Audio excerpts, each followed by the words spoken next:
WhatsApp sun fito da wani sabon tsari wanda na san tabbas za ka ji daɗinsa.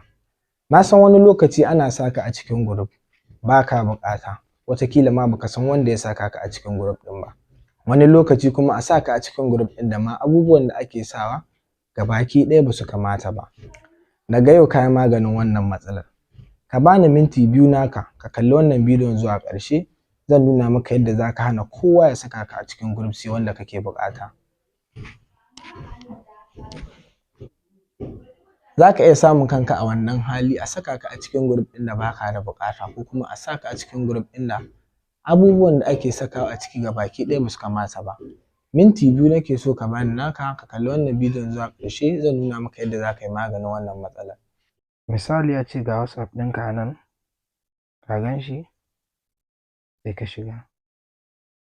Idan ka shiga sai ka taɓa waɗannan alamomin guda 3.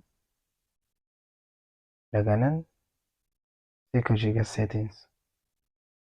Idan ya buɗe ga inda aka rubuta privacy, nan za ka shiga. Daga nan sai ka ɗan scrolling kaɗan, za ka ga inda aka rubuta groups, sai ka shiga. Daga nan ka ga a nan an ce everyone, kowa zai iya saka ni cikin group. Nan my contact, waɗanda nake da lambobinsu a ajiye cikin wayata kenan.